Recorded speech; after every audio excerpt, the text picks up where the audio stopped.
Ladies and gentlemen, welcome back to the VoV podcast, Voices of Vic. Today is an important episode. We have Jacob Stoutchinine on the podcast, of course, butchering the last name. That name may ring a bell for some of you.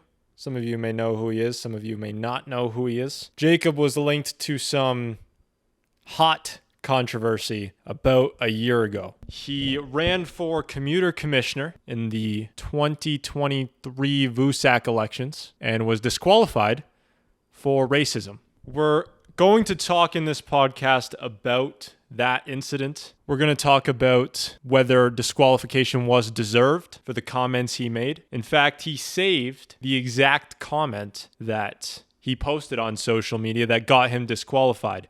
And in fact, when all of this controversy was unfolding in April 2023, I knew that one day I had to have him on for an episode. And we've recently posted on Instagram our 4 key goals with this podcast, our mission. And I'm just going to go through them real quick here so you can understand why exactly I want to have this conversation today with Jacob. The first one is to promote diversity of thought. I don't like echo chambers. I think most people don't.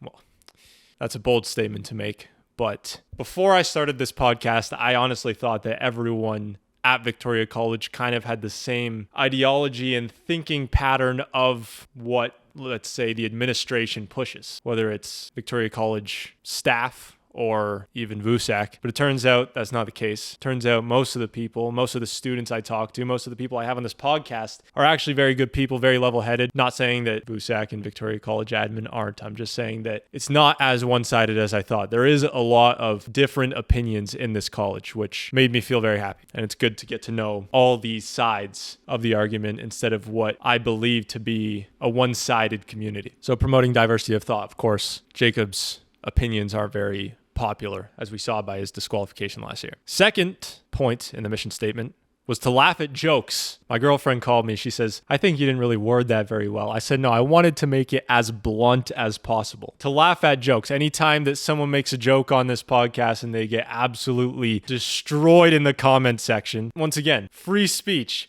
If someone's going to make a controversial claim, if someone's going to tell a joke that's on the edge, that's offensive, by all means, criticism. I completely allow it, completely accept it. I've never deleted a comment in VoV Reels in any of the posts because I believe in free speech. I'm not going to delete things. I'm not going to try to control the narrative like I believe some people today do. That being said, to laugh at jokes, I believe in telling jokes. If you're going to come on here and you want to be funny, let's do that. We didn't really tell many jokes in this podcast, but just for overall VoV sake. Third point, to protect free speech in universities. This is the important one for this episode. People say, what do you mean protect free speech in universities? There's nothing happening to free speech. You're not losing free speech. What do you mean? Jacob Stoutchinine's disqualification, in my opinion, is the exact symbolism of why free speech needs to be protected in universities. It is my belief that his disqualification was unjust.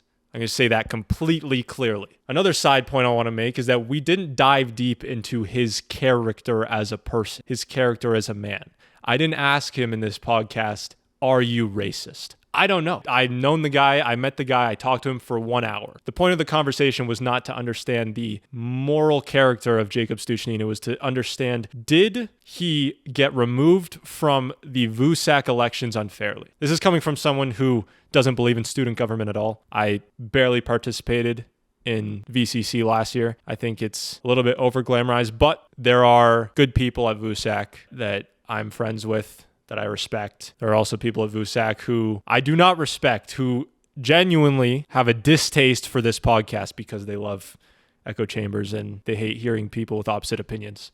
So this episode's going to piss them off, which is fine. I'm here to protect free speech. That's the third point. And lastly, the fourth point of the mission statement is to welcome guests with open arms. I don't care if we disagree on every single point. At the end of it, I want to send you off with a smile, a handshake, a VoV sticker. Okay, this is meant to be a positive space. I'm not going to come out here and embarrass a guest. I don't get too aggressive in podcast debates because, once again, they're coming into my space and I don't want to make any future guests feel unwelcome and at risk of getting embarrassed on camera. So, that being said, it was a long enough intro. Thank you if you listened to the whole thing. And this is VoV episode 59, Jacob Stoutchinine.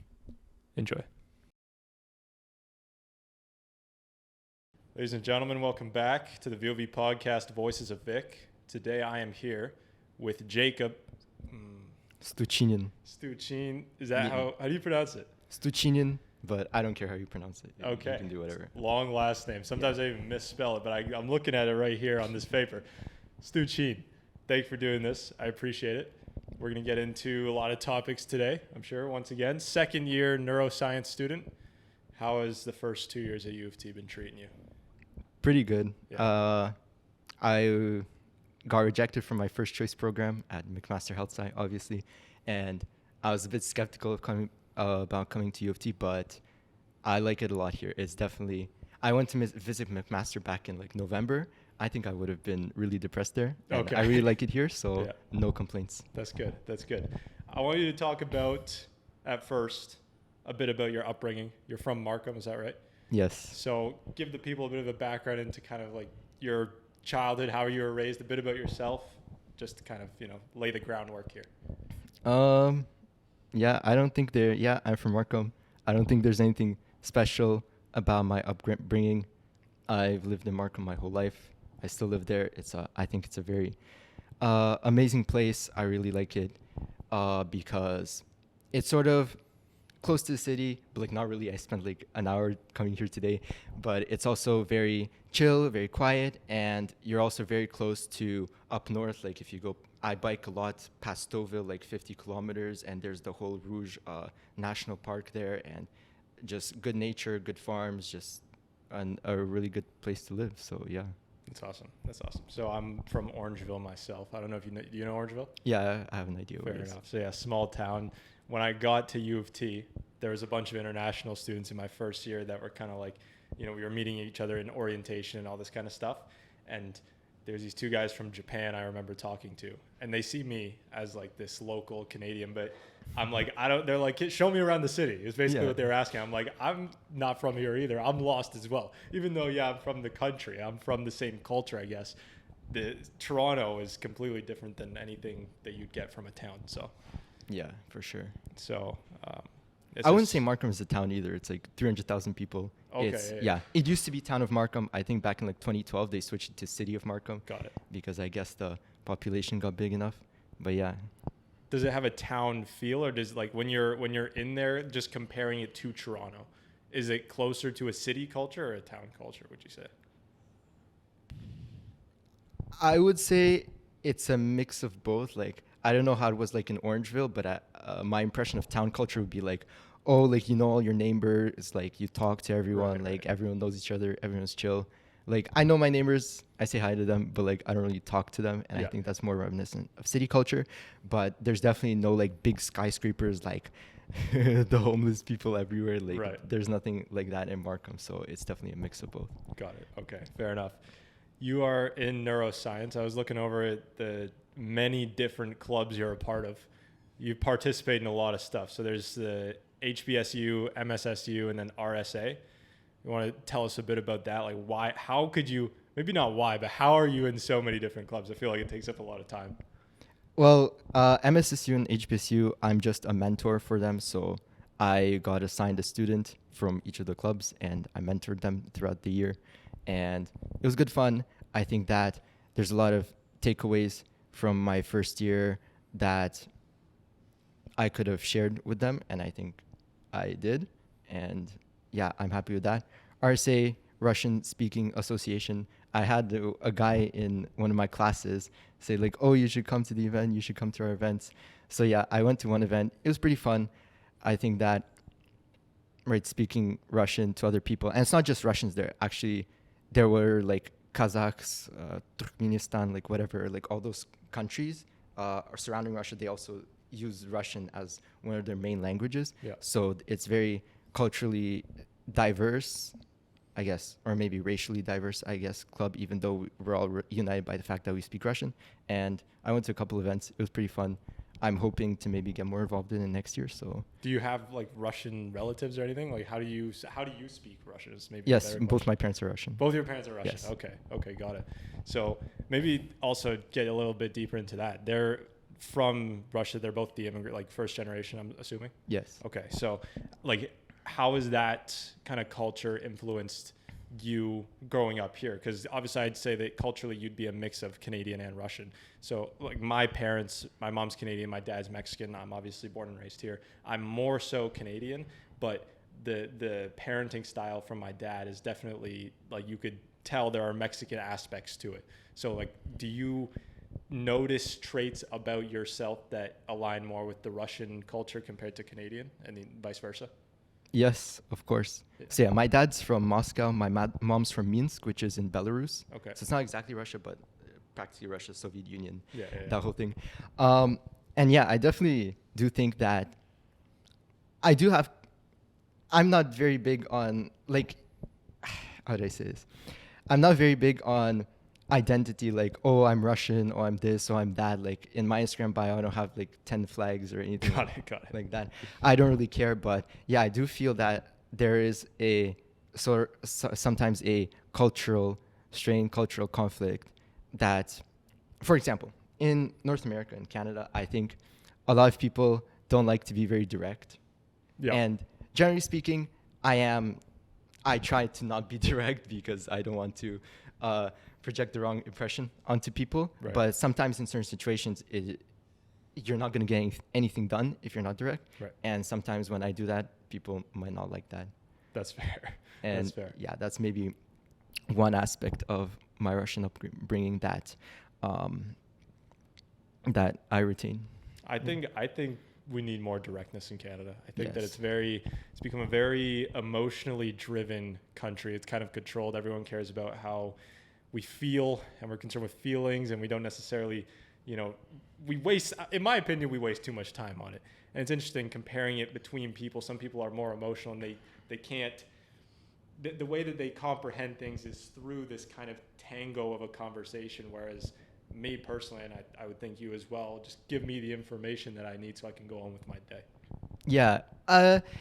Maybe it's not so much about emotions, but I feel like, well, maybe it is about emotions, but I feel it's more about the concept of respect or disrespect. Like, for example, I was looking for a research position over the summer, and I went to meet with the professor, but he wasn't there. He kind of ghosted me. And so instead of saying, hey, like, you weren't there, when do you want to meet again? I have to say, oh, I wasn't able to catch you. I was here. I wasn't able to catch you at this time. Blah, blah, blah. Yeah. Like, just let me say, again, out of respect, right? He's someone that's much more educated, much more, right? Out of respect, I have to be respectful to him. But at the same time, I feel like to have been more direct, just say, hey, like, you didn't show up. Where were you? Yeah. We got the location wrong. It was a miscommunication. But yeah, I think being more direct in certain situations could definitely help out. What do you think is the benefit from the opposite? So usually something I like to ask guests is that they propose an opinion, and then the difficult part of it is trying to counter their own opinion. So you know how in like debate class, you'll be put on a side that you like disagree with, but then you have to actually go with your classmates and do the work to construct an argument against something you believe in. So why do you think that people are skirting around these issues? And we're going to go a lot deeper into it about how it's expanded to much broader things like political correctness and all this type of thing. But where did that stem from? What is the disadvantage from that directness? You obviously mentioned things about respect. I talked a bit about emotion, but more than that, what do you think? I think that it comes down to, I just had a thought in my head and it completely blanked out. But I think it has to do with, I literally just had the thought in my head. You're good. I think it has to do with, it does have to do with emotion to a certain extent, because if you, right, obviously you grew up in Canada. I think that many people that grew up in Canada can attest to this, that, or even in the United States and North America in the 2000s, that it's always about, oh, how are you feeling? Are you happy today? Are you this? Are you that? So although it is to an extent about emotions, that we really don't want to hurt other people's emotions. We were always taught growing up, like, hey, don't bully, don't do this, don't hurt other people's emotions. And that's all good. I'm not saying you should go bully people. Well, you shouldn't. But at the same time, I don't think that being direct and not wasting my time, not wasting your time, and just solving a problem at its core or whatever is necessarily ill-intentioned or mean. Yeah, I completely agree. And I think that there's also something important about having a tough nation, about building people, because obviously a nation and a country is only as strong as its people. And like it happened the other day, I posted an episode and there was a guy who was swearing, used. Oh, yeah, I saw the first 30 minutes. That guy was You unleashed. saw that? Yeah. Unleashed is the best way to put it. I respect it, but There you go. Me too. And I didn't tell him to not say anything. Obviously, I posted it, so I'm allowing him to say this type of stuff on the podcast because, once again, I believe in promoting free speech and I believe in toughening people up to a degree. The mental breakdown that took place in the comments for people losing their minds that he used certain swear words is just embarrassing to see. It's such weakness. And to think that a country is only as strong as its people, if there's more people like that, we are f***ed. We are f***ed on the global stage. If something were to go down where there's serious conflicts that happen around the world, if something came to us, I don't know if we'd be able to handle anything. And obviously in 2024, the bigger looming threat I think that most people are worried about is a digital warfare. It's more like if you saw the movie Leave the World Behind. If something like that happened, you haven't seen it, so basically all the Wi-Fi, all the signals went out for the telephones. Everyone was stranded, and you realize how much people depend on these types of things. But anyways, the base of that movie was that if a country is so destabilized, if its people are so disconnected from each other to a point where they can't even, they argue over such small things like a swear word on a podcast, then it's going to fall apart on its own. Like, you don't need to do anything other than just disconnect each other because it's already destabilized to begin with. I think that's kind of where we're at. Yes, there's definitely a disconnect. I think that as a society, if you look at the discourse that's going on in society, that when we're worrying about, oh, this guy used a word I don't like, or we're worrying about problems that are related to 1% of the population or whatever. I'm not saying it's bad. I'm not saying it's wrong. I think it's actually a good indication of where our society is, that we've moved on the 99% of problems that the entire human ancestry has been working to solve in the Western society. Yep. And now we're looking to essentially fine-tune our society and our country to, just fine-tune it. Yeah. But again, it does also present itself as, I guess, weakness. And I will use an example. In Russia, there was recently a terrorist attack on the Crocus City Hall in Moscow. Yep. And some of the terrorists, they got arrested. One of the guys got his testicles electrocuted. Yep. Another guy got his ear cut off. I'm not going to comment on whether I think it is right or not, but these kinds of things, just societally comparing, from obviously the other side of the world is completely different culture, but it's completely different notion or perspective of what is immoral. Where here, saying a word that I think I know which word you're referring to. Yeah. Obviously, I think in the context that he said it, he did not say it in a degrading way to the population that the word is supposed to refer to. Exactly.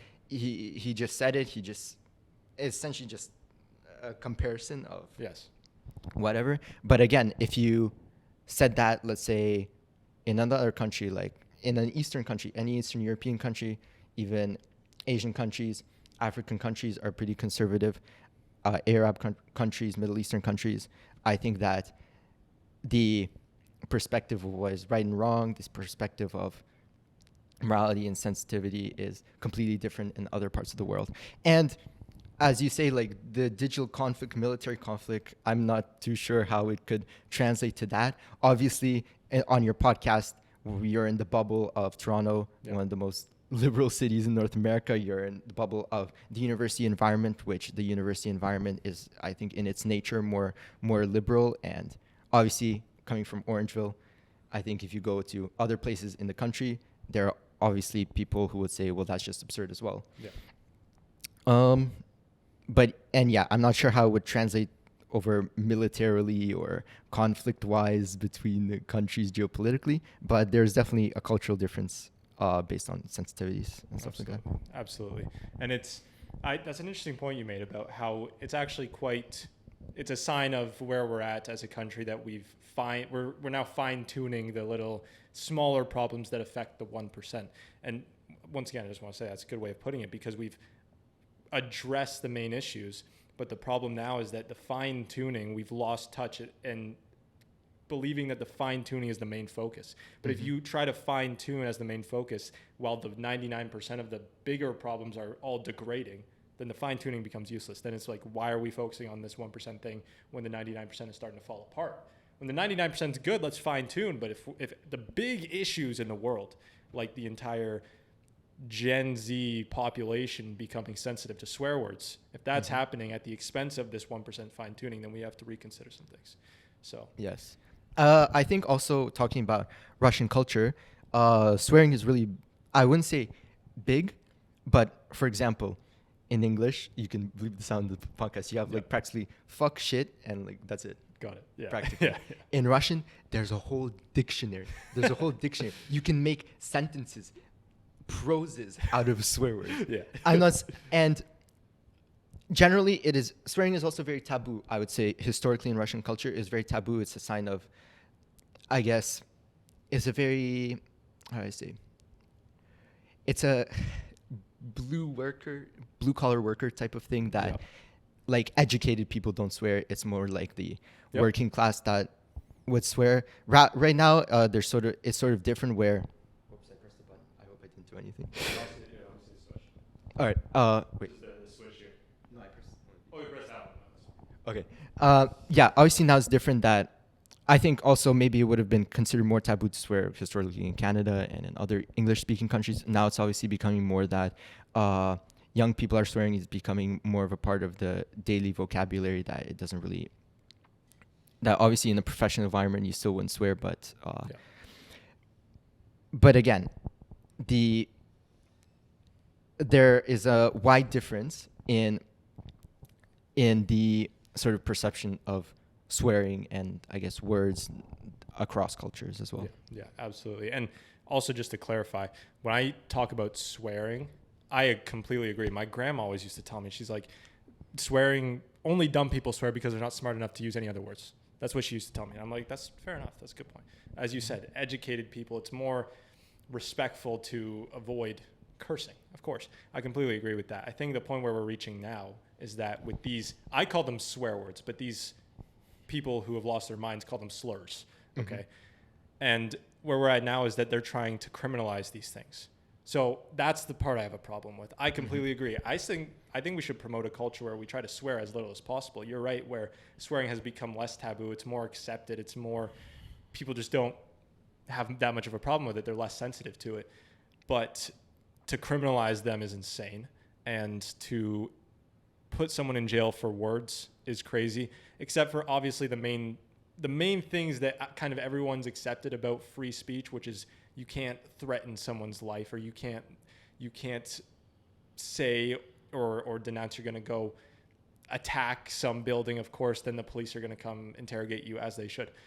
But besides these types of things where serious physical threat is involved, I think the criminal investigation is way out of line, and it's absurd.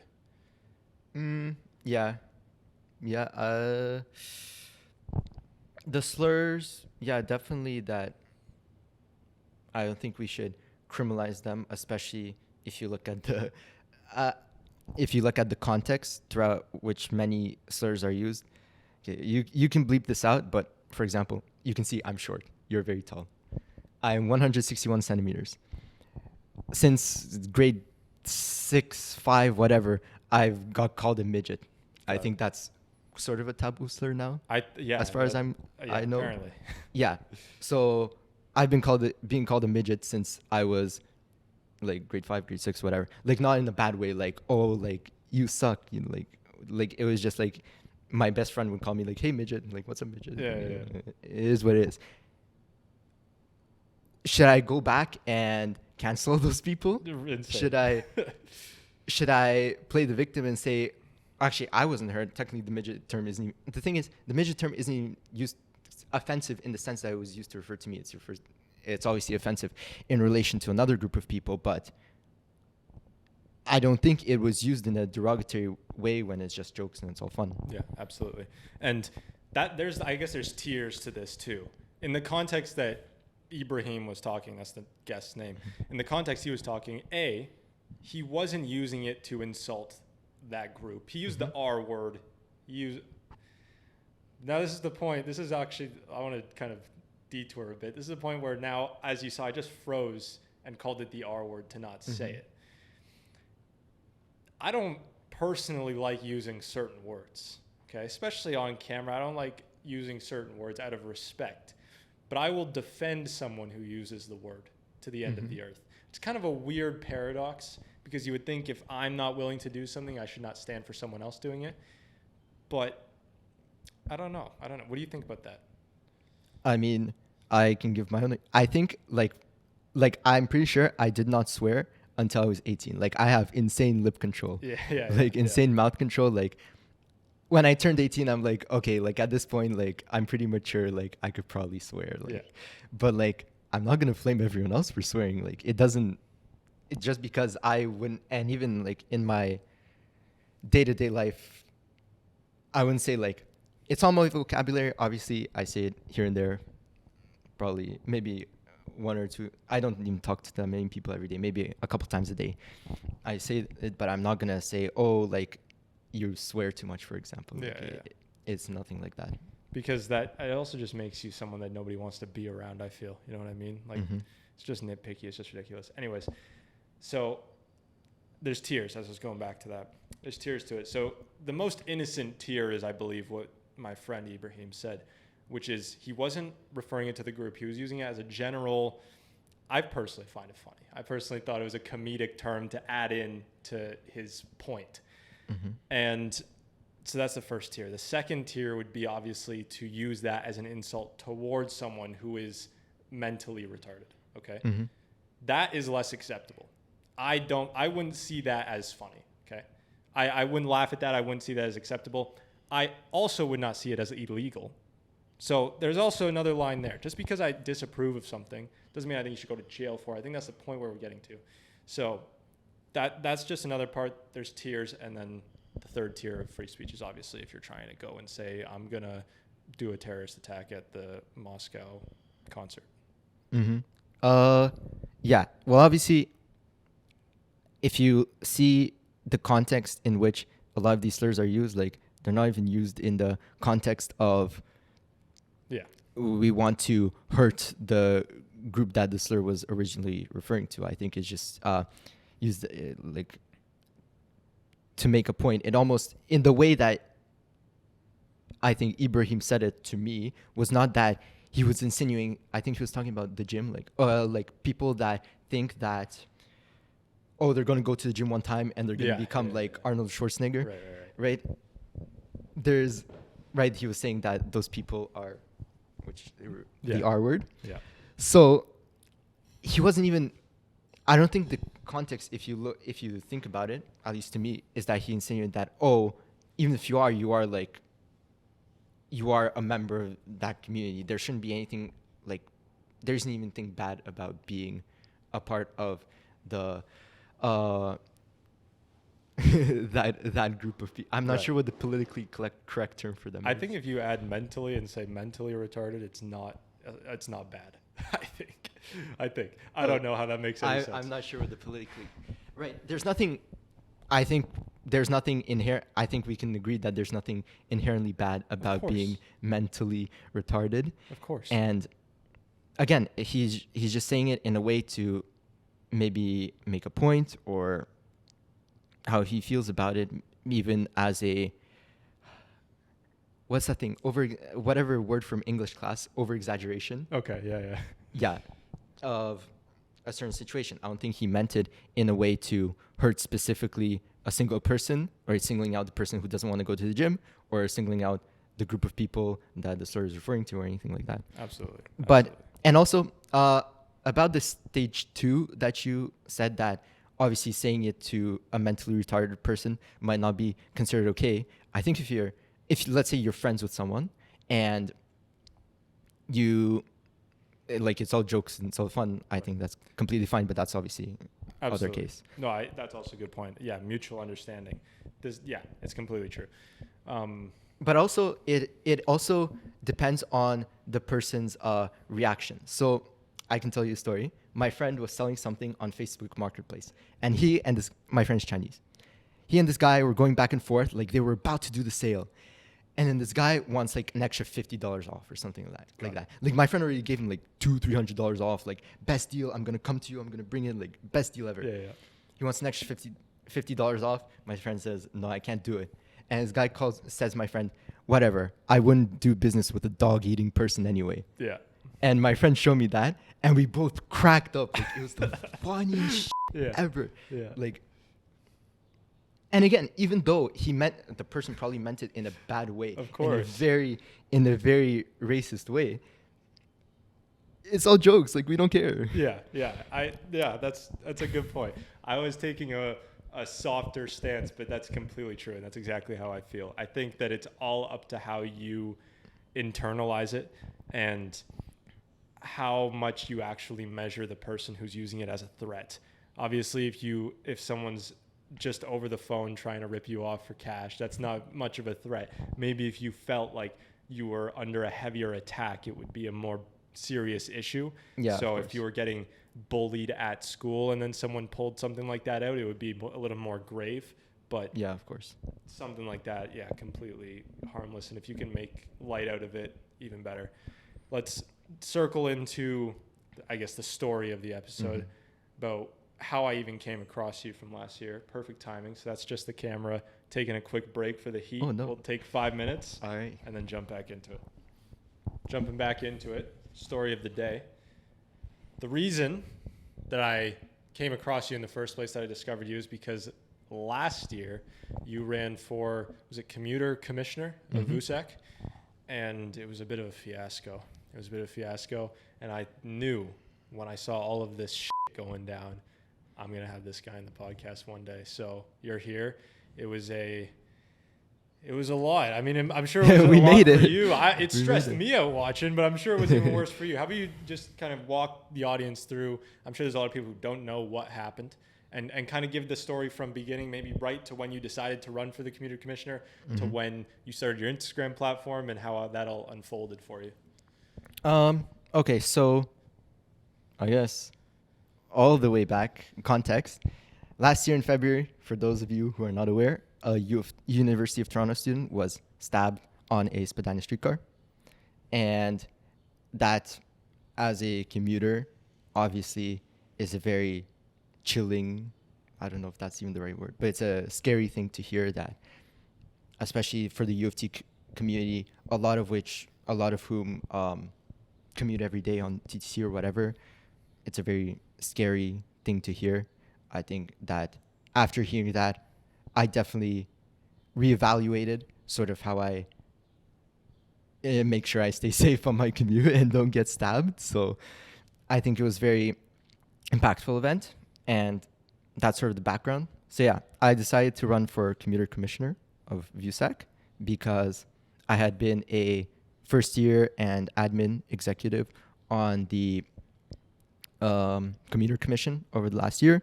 I think that in general, my experience, I had been president of 2 clubs back in high school.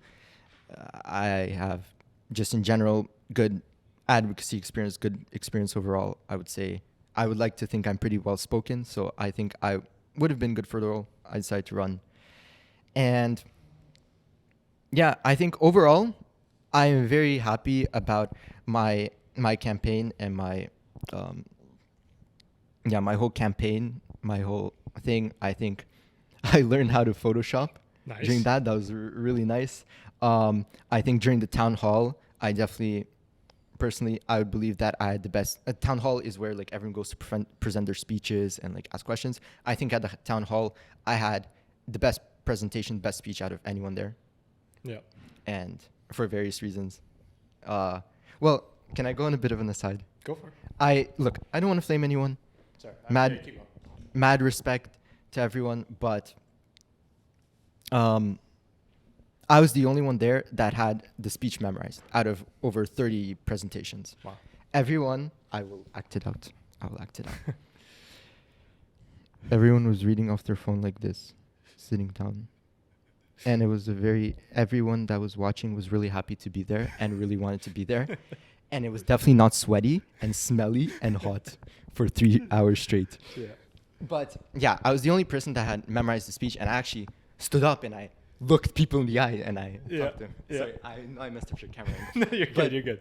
I'm not flaming anyone. Like, I know that I have so much experience in like public speaking, prepared speech, presentation, that right, obviously I would be advantaged in such a way, but at the same time I think when every single other candidate does not care enough to put in the work to memorize a speech or to speak from the heart or in any way, I think that really discouraged me as a voter when I was there. Small aside. But yeah, overall, I would say I'm pretty happy about, I'm pretty proud of my overall campaign, other than this one thing, I guess, but I'm pretty happy with my overall campaign. I definitely learned a lot about myself in the process. That's good. All right, so into the meat and potatoes of it, I guess. Meat and potatoes, because I'm Russian, I guess. There you go. There we go. So there was, I guess, a thread, like an Instagram thread, where people could ask the candidates questions, and I received the question that I believe was very, well, I think was worded in a, how do I say it? An accusatory way? Not accusatory. I think I'm not sure if rhetorical is the right word for this, but it was, I'll say how it was phrased. It was obviously explained the whole situation about the concerns about the commuter safety. And the question asked, as commuter commissioner, how will you advocate for police-free solutions to this commuter concerns? So I'm not sure if it's a rhetorical question, but it's a very leading question. Right? And I responded simply by saying, I will not advocate for police-free solutions to this. Not only because of my principles and my beliefs, but also because I've spoken to many other commuters across U of T. I think that my reach and the people that I speak to are pretty different from the rest of maybe a lot of other people. I think that a lot of other people that are involved in that election, they speak to a certain group of people. I speak to a completely different subset of people. Yep. And from what I could assert from having those conversations is that police were, at least in the short term, believed to be an integral part of commuter safety and a necessary part of commuter safety. So one thing led to another. I was in a debate, I guess, online with certain people. It always ends up well. Yes. And someone mentioned that, hey, look, I posted another study earlier. Someone mentioned, hey, look, in your study, it says that in majority black cities, when you increase the amount of police, then the arrests of black people also increase. And that's supposed to prove that police are racist. And I responded with the following message. I have it. I saved it on the notepad on my computer. What a miracle. We'll pop it up on the screen. Yeah, I'll give it to you after. But let me read this. An increase in the number of police will directly increase the number of arrests, logically speaking. It should be a positive correlation. Compounded with the fact that black people commit crimes at disproportionately higher rates. I cited a study by Alan J. Beck from 2021. Commit crimes at disproportionately higher rates than any other race. It would make sense that increasing police presence of police, that was a typo. I saved the typo. It's verbatim. Yeah. Police presence of police in majority black cities would lead to a statistically significant increase in arrests against blacks. You should also consider that in these cities, there are good-willing middle-class black families, black small business owners, and many others whose livelihoods are now more protected from burglary and other crimes, and implied by the increased presence of police. Yes. So that's what I said. And I got disqualified for racism. Unbelievable. That is insane to me. And you have the message. He read it out. We put it on the screen. You can make the judgment for yourself. The only people that would claim that to be a racist comment are the ones who have completely lost their minds this way. And the ones, and I'm not trying to be rude, but in my opinion, maybe not in my opinion, but in my knowledge of the definition of racism, is that it's actually a discriminatory, hateful comment that has to be made towards a community for it to be considered racist. I don't know what exactly in there they found that was discriminatory or racist. Yeah, let me do a quick double scan. Insults, no insults, okay, just facts. Interesting. And we can argue about what the reason for that is. You cited the study once again. You could, again, argue if you wanted. The study was conducted by, in case anyone wants to read this, you can put it in the description as well. It was U.S. Department of Justice by Alan J. Beck in 2021, and it was titled Race and Ethnicity of Violent Crime Offenders and Arrestees 2018. Okay, so there you go. If you want to argue that the study is flawed, you can do that, but you've cited your sources at the very least. We can argue what the reasons for that is. There's no problem with that. If you want to say, I believe it's because of this, and that girl wants to say, I believe it's because of this, you can have that debate. That's completely fine. But to disqualify you for going through the rigidity of even including the link in the original comment, I was impressed. I was impressed because most people, there are a bunch of people who agree with you who wouldn't go through the same extent to make sure it was solid and seamless, in the sense where if someone actually wanted to check the facts for themselves, you provided them with the information that you're using to come to your conclusions. Some people would just make the boneheaded comment of blacks commit more crime. Send. That doesn't really lead us anywhere, and that's not very rigid, and that's not very productive for the debate and the conversation and whether we should do a police solution or a police-free solution. So it's kind of crazy. What correspondence was made from VUSAC to you regarding the disqualification? So actually, initially, I did not get disqualified. I only got a strike. Essentially, how it works in the election is you get 2 warnings. 2 warnings equals a strike, and then three strikes, you're out. So initially, I only got a strike. And then 3 hours later, the decision was changed to being disqualified. Wow. I'm not sure who or what participated in the change of the decision. I have my own speculations, but that's my speculations. But yeah. Crazy. I would say that statistics, right? I think statistics, you can't look at a paper and just say, okay, this paper is correct just because it's peer reviewed or whatever. Right. Yeah, I don't believe in any, I'm very critical of that as well. Yeah, but I think that good science produces data, statistics, whatever, that reflects the world we live in. And you have to corroborate the information that you see in these statistics, these papers, with the eye test. The eye test, I use the expression a lot. It's one of my favorite expressions. Is when you look at something with your own eyes and you see what it is. For example, if I tell you the sky is green, there's a window right there. You can go outside. Well, probably not today, but on a sunny day, pretty cloudy. You could tell me, no, the eye test tells me that the sky is blue. Yeah. Same thing. Statistics, okay, it's a joke among physicists that one physicist wrote a paper that he said, the first sentence was, assuming that a cow is in the shape of a sphere, or assuming that a cow is spherical. Yeah. And now it's a joke among physicists that the spherical cow, whatever, right? You shouldn't read the paper about the spherical cow and say, oh, the spherical cows are coming for us, or whatever the paper was about. But you should look at the paper, do the eye test on the outside world, and determine for yourself how much merit this has. And I think in my experiences, again, it doesn't, obviously, I think whatever, but again, I provide you with facts. You can read the paper.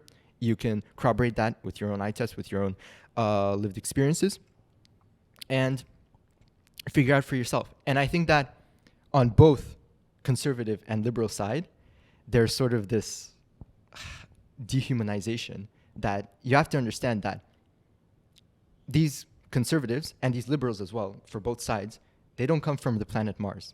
They come from the planet Earth. They come from a context, from an environment that exists on Earth, from experiences that exist and people have lived on Earth. And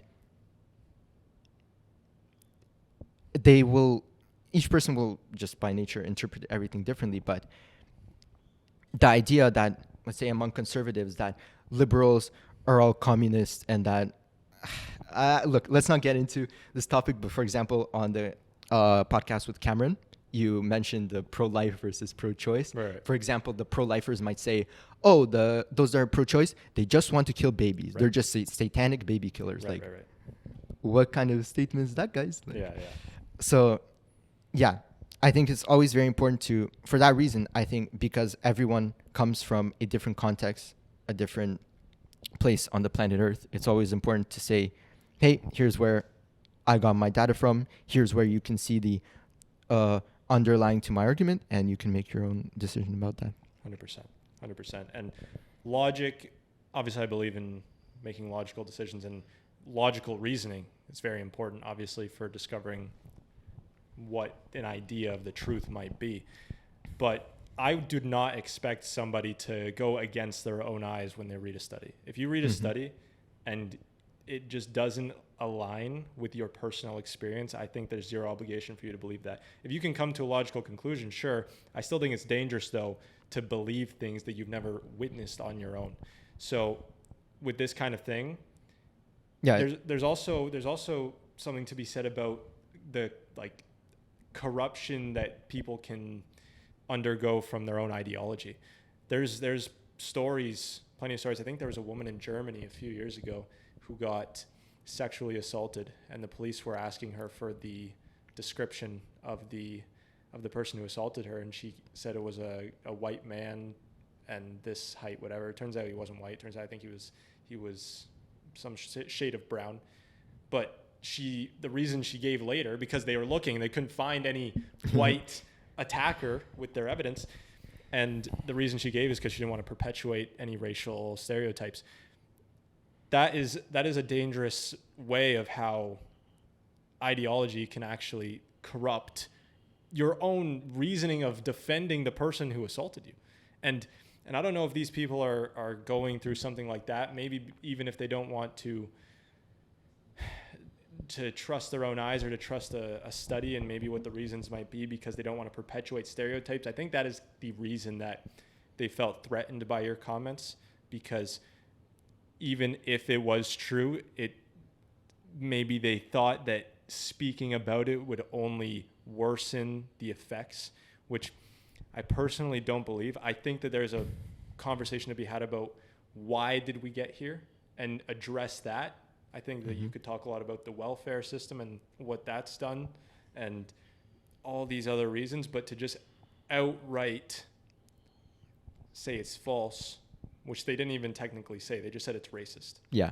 I want to ask you actually a very basic question. It's actually not that basic anymore. What is racism? What do you consider racism? Because I don't know anymore. I thought it was a terrible thing, and you would be an evil person to be called a racist, but now people throw it out like it means nothing, in my opinion. So actually, interestingly, back in grade 2, this was 2010 this was 2011, so a long time ago. I think that the concept of the whole racism and equality thing was much better back then. I think that back then, like from my eye test back then, I did not see that, oh, people were being mistreated or people were saying that, oh, because you're white, you're this, because you're black, you're this. Back then, I don't think it was like that. But back in grade 2, I was asked, they essentially took like a representative from each class and they tried to make a video talking about racism. And they asked you, what is racism to you? And I didn't know what it was. So they explained to me it's when you think bad about someone because of the color of their skin. And I think it obviously is a bit more deep than that. For example, in the Rwandan genocide, you had the Hutus against the Tutsis trying to murder all the Tutsis. That's I think that was an example of racism, even though their skin color was the same. But yeah, I guess that is my first experience of racism was not witnessing anything or experiencing it. It was just someone telling me that someone treating you differently or someone not liking you based on the color of your skin. And that's how I see it to this day. Yeah, got it. And I just want to say one thing, that if it's very, I completely agree on the point that you should not, if you read a study, if you see a fact, you should just take that as one thing without looking at what your eyes telling you. That's 1984. Mm-hmm. Winston, they tell him, we're a thriving society, and he goes home and he has one TV, 3 walls, 20 square feet. It is what it is. Yeah, it's interesting. What about self-defense in Canada do you think can be done or can be changed? What's the state of it now? Because maybe that is an interesting topic relating to a police-free solution, as they were trying to suggest. Mm-hmm. If the self-defense laws were a little better, do you think that there would be less of a demand for the police officers in the subways? So essentially in Canada, I think essentially the solution, whatever, to this commuter safety thing, even though it's not even a big problem, it's not that big of a problem, at least. I think there's not stabbings every day. I think generally, let's say you see someone acting a little suspect on the subway, you're thinking, oh, am I really safe in that situation? I think that's a more common thing. So I think that what would improve a lot of people's perception of safety on public transit or while commuting is just being able to proactively engage in their safety, proactively ensure that they are safe. So what do you mean exactly by that? So for example, in Canada currently, self-defense wise, I can, let's say, stand in front of you. Let's say you're on the subway, you're sitting down the subway. Yeah. I'm on the subway, guy comes up to me, starts yelling, I'm gonna kill you. I have a gun in my hip. I'm strapped up. I'm gonna kill you. If I put my hand on this guy and say, whoa, back off, I've assaulted him. That's how it is right now. Yes, that's how it is. It's crazy. And essentially, you're just supposed to sit there or leave when a person allegedly has a gun and is allegedly going to kill you. Mm-hmm. And I don't think that's right. No, it's insane. Yeah. So we need a proactive solution, and the proactive solution is, well, one of them is police in the short term, because now you have a person there that that if someone starts threatening you, this person is going to intervene. This person is a figure of authority in that situation that can potentially take control of it. The other way is by changing the laws to something that is more, I forgot the word, more proactive from your own case. In the United States, I'm not saying that we should have something like this in Canada. I think that maybe some iteration of it, but in the United States, they have something called stand your ground laws in certain states, which essentially state that in that situation, those states also usually have pretty liberal gun laws, or no, not liberal gun laws, but conservative gun laws, but free gun laws. Right. Yeah. Essentially, if a situation like that occurred, it would be legal for you to take out your gun and shoot the guy. Wow. And kill him to essentially protect your safety. Right. Maybe that's not right in every situation, but I definitely do think that there should be legally protected ways of ensuring your safety. Yeah. Because there's no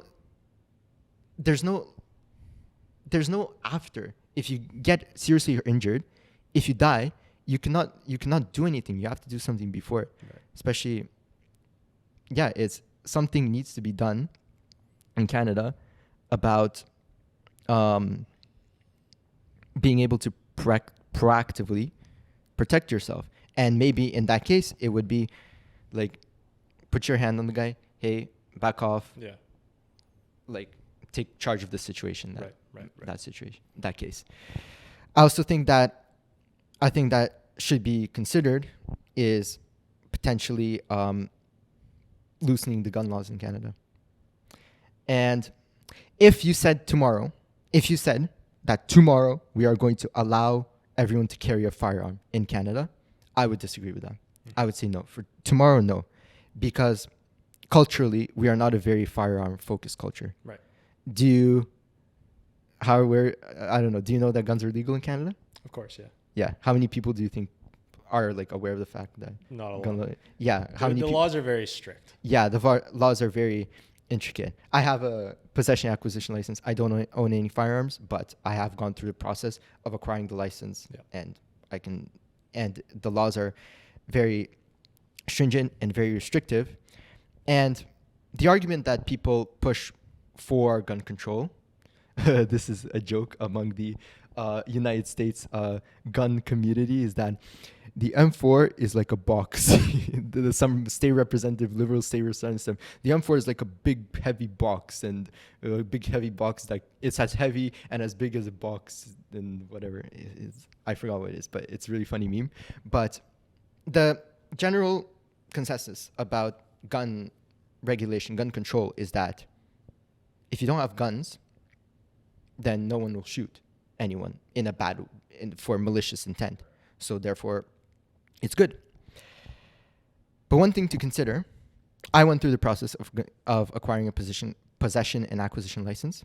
From the time I said I want to get a gun to the time that I could potentially buy a gun, you have to register for the course. It might take up to a month until you have to take a course. It's a 8-hour course or 10-hour course, something like that. You have to wait for 3 weeks for your course results to be verified by the provincial firearms officer. You need to wait up to 6 weeks for the RCMP to validate your application. And actually, over 60% of the applications have some information missing, some information wrong. So over 60% of people have to resubmit that way another 6 weeks. And then for certain classes of firearms, you need to wait another 2 weeks to get a essentially transportation permit for the license. So all in all, it takes like close to 3 months from the time you say I want to buy a gun to actually buying a gun in Canada. That someone with malicious intent would not go through that. As well, in certain US states where the gun laws are very free, especially in certain counties, I'm sure that certain counties have almost 100% gun ownership among eligible people. And the notion that, bad people are going to get their hands on guns in more liberal places. But let's say you're in a bank, or not liberal places, but conservative. You know what I mean.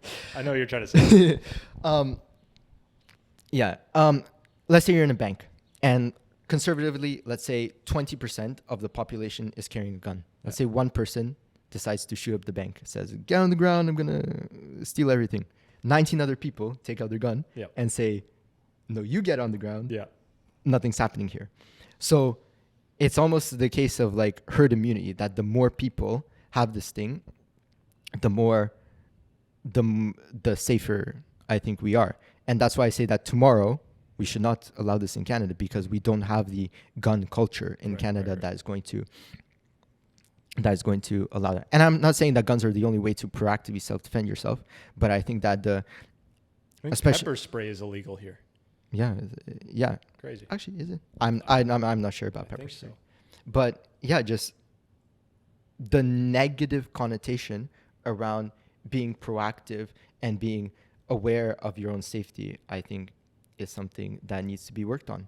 And for example, I got taught in school, if you ever catch on fire, stop, drop, and roll. Mm-hmm. Right? We all know it. I don't think it would necessarily hurt, not saying to legalize guns anywhere, but teach in high school how to disarm a firearm, how to make sure that a firearm is unloaded, because the only safe firearm is unloaded firearm. So again, I'm probably never going to catch on fire. I'm probably never going to need to stop, drop, and roll. But in the 1% of cases, it could be useful that someone knows how to work around the gun, how to disarm and make sure it's safe in certain situations. And just generally reduce the stigma that proactively defending yourself is bad. Yeah. I think that it's a weird balance. Like, I bet if I was in an environment where, let's say, the stand your ground laws were very loose, so liberal but technically conservative, I would probably be advocating for stricter gun control then. But in this Canadian environment, we're too far the other way. Justin Trudeau actually last year banned the transfer and sale of handguns. So yeah, I remember that. Yeah, you can't buy those, or if you own one, it's still legal, but you can't get any new ones. Yeah, it's kind of, why did he have to do that? Yeah, There and wasn't any gun especially problems really handguns, they're taking place. part of the restricted class of firearms, which they're essentially locked twice. There's 2 locks that you need to get through when you're storing it to access the firearm. Whenever you transport it, there's a paper that you need to have to transport it, and it's only allowed for shooting ranges and shooting sports. So it's a very restricted class of firearm that what is the point of this legislation? Yeah, it's really scary. So I think in Canada, we're too far the other way. We're concerned more about the criminals than the people on the subway, which is insane. So we need to give a little bit more lenience to defending yourself here.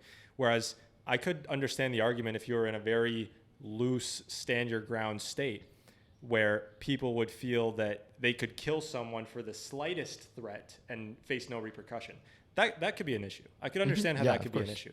But right now in Toronto and Canada, we're too far gone where the criminal can get away with whatever he wants and you just have to sit there and let it happen to you. And it's unbelievable.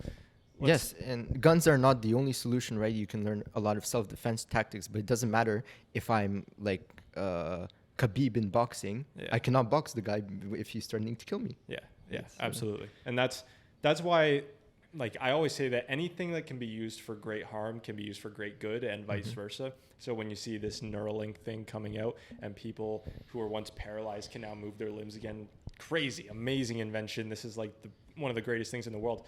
You can also understand how that could be one of the worst things in the world if everyone starts using that and then you get your brain hacked. It could be used for terrible things.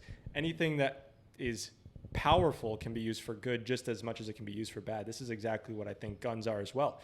Guns, when guns became widespread, it was the great equalizer. A big man who wanted to hurt a woman on the street couldn't do it anymore because all she has to do is pull a trigger and he's dead. Great equalizer. Everyone's on the same playing field now. He can't bully this little girl. Just as the opposite side, I don't think a lot of people think about that in Canada, the great equalizer, but just as the opposite side, it's not a secret that the U.S. has more deaths by gunshot than any other country in the world. So it's not about thinking only about, because you see it all the time, like the people who are anti-gun will say they're the number one, they're the worst country for gunshots, but whatever. It also comes with a really good side where they're maybe the least, this is a very debatable actually, I don't know if I should say this, but they're less fragile to government corruption, say, because everyone has guns. Yes. If the government wanted to take over and some tyrannical overlord said, I'm going to rule the United States, it'd be a lot harder because all the people have guns. You'd have to go after all of them. Yeah, in the United States, that is the justification for their firearm legislation, is that if there's ever a government that is tyrannical, if there's ever a government that is bad, we are going to take up arms and go deal with it. Yeah. That's the justification for it. 100%. So let's talk more about, I want to circle back into VUSAC. Why do you think that this sort of ideology is persisting through universities? Because it's not, I don't think it's a secret. I think that, at least for me, I wasn't too surprised about what happened to you. I thought it was incredibly unjust, but I wasn't surprised.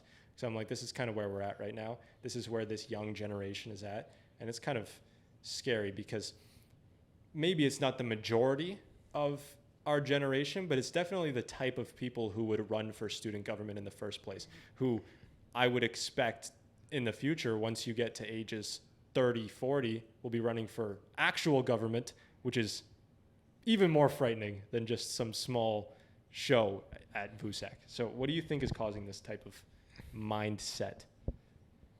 Well,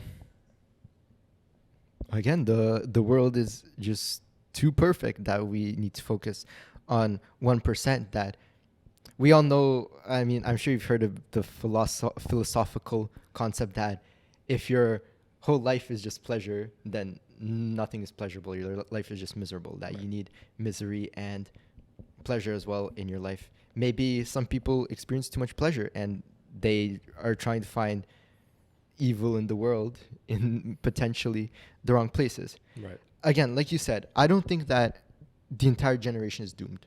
No. I'm not a boomer. Oh, Gen Z is doomed. But I do think that in the university environment, university, I'm sure how you think about this, but I think the nature of university is pretty liberal. Like, university is a place historically where people have come up with new ideas, new inventions. That requires a liberal, free mind, yes. I guess you could say.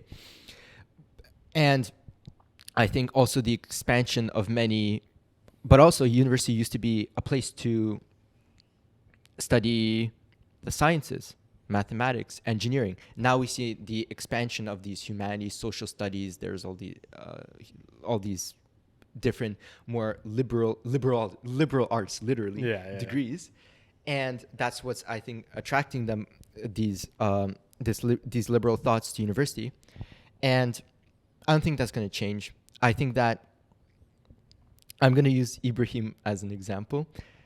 He's obviously not a woke liberal. Yeah. I think from watching the podcast, he definitely does not give off those vibes. But he has his gym business going. He's making money off that, I'm sure. He has other things going for him. Do people like him need to come to university? Right? That's a good point. And a lot of people like him these days, the young boys especially, who are they listening to? They're listening to Andrew Tate. They like Joe Rogan. I don't know who else. Maybe like Elon Musk, Jordan Peterson, for example. And what are these guys telling them? They're telling them, don't go to university. Yeah. They're saying, get inside Hustlers University. You can graduate Hustlers University, and then you can make money online. Right. That's what these guys say. Or they are actively discouraging the idea of university. Yeah. I would say. And so people that believe otherwise, that may have other beliefs, are not going to be present in this environment. Yeah. And honestly, I think the usefulness of university is a conversation to be had. I think that honestly, liberal arts degrees, if you're going to do a liberal arts degree and then you're going to go work McDonald's afterwards anyway, like, it's not really useful. I don't think you do a science degree and then you go McDonald's after it's useful either. I think that university, but also it kind of gets a bad rap from these people that are very anti-university, that I think if you come in with a plan that I'm going to get this degree, this qualification, that I'm going to be able to get this job, make this money, use that money to invest in that, blah, blah, blah, blah. I think university can be a great place, is one of the places where you can learn high income skills and high value skills. Yeah. You can also learn them as an electrician, as a plumber, which are other things that these Andrew Tate and other guys are advocating for. So in the future, I think that the expansion of university into liberal arts degrees and liberal culture, while also the pullback of conservatives from the you must go to university, this is the only way to success, I think this will contribute more to the demographic shift that we see at university. That's very smart. That's a very good way to put it. And yeah, I think the focus of university has very much so shifted away from you need to go here to get a job. Mm-hmm.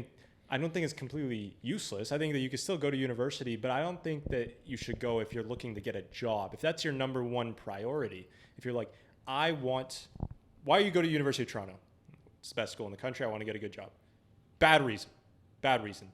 I don't think that that's the main focus here, because they don't really, of course, like educate. It depends on the program. If we're talking about engineering, that's different. If we're talking about computer science, that's different. Computer science in 2024? I guess with AI, right? Yeah, I guess it's done. But certain subjects, if you want to be a lawyer, of course. Yeah. The only way to become a lawyer is through university. Exactly. So there's exceptions. But in general, liberal arts, like you said. I'm in economics. Even economics, You study economics, right? Yeah. So even that, like, I don't think that that's a good reason to be in university anymore. It once was. But, of course, like, I've heard of this double inflation on university that they call it. So more people are getting degrees than they ever were before, meaning it's less valuable. But it's also becoming more and more expensive than it ever used to be. An interesting thing I saw about that is that I forget what year it was, but in the U.S., there was maybe in the 60s, there was a president that instated or allowed for students to get college loans. And when that happened, because before college loans existed, the price of university didn't change. It was the same for decades and decades. But as soon as that happened, the schools realized that the students are now going to be able to access whatever money they need to go to this institution. So once they get a good job, then you can pay it off, then you pay off the loan, blah, blah, blah. But, for now, you want to, focus on hard work today so that your future can be bright and beautiful. But that's why you get the prices so much. Now the price of university goes up every single year because the colleges are like, they have access to the taxes, they have access to the government funds. They don't need the money themselves, of course, because these kids are broke. Before, it was, well, I mean, way back then, kids usually didn't go to school past like 13, and you'd be in the work world and everything would be set. Mm-hmm. But I think that has caused things to really fall apart. Yeah, I'm sure you've heard of the Matrix, of course, the NPCs, of course. But obviously, it's one thing to like hear some guy on the internet yell about it, but it's another thing to experience it. I think that I'll tell a story. I was in chemistry 136. It was a lecture, and the professor's talking. He said, "This guy's a PhD. Like, he's so smart. Like, this guy probably knows like every single molecule in chemistry or something. I don't know." But essentially, he was saying, I have student loans. I have so many student loans. And he was making a joke. He's like, haha, I have so many student loans and I still pay so much for my student loans and they're not even close to being done. Ha ha ha. And then everyone in the class like, ha ha ha, I'm going to be in the same spot as him. Like, it's lit. Like, that is the moment where I'm like, holy shit, the Matrix exists. This is scary. Yeah, this is scary. And I think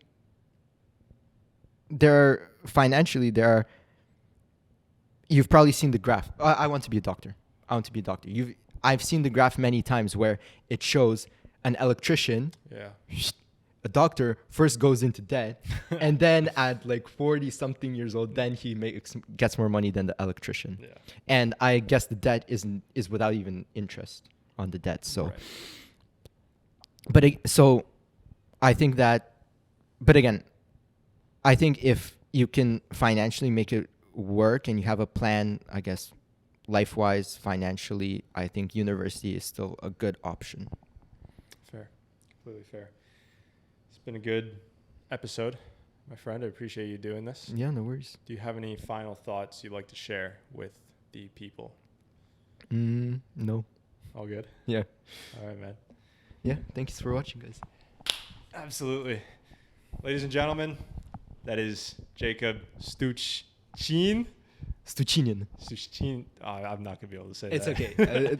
No one has ever pronounced it correctly. All right, You're fair not enough. alone. Like the interview, like the episode, it was great. Hopefully this pisses off VUSAC because they don't like this podcast anyways, but we'll see how that goes. Ladies and gentlemen, thanks for watching. See you next Sunday. Peace out.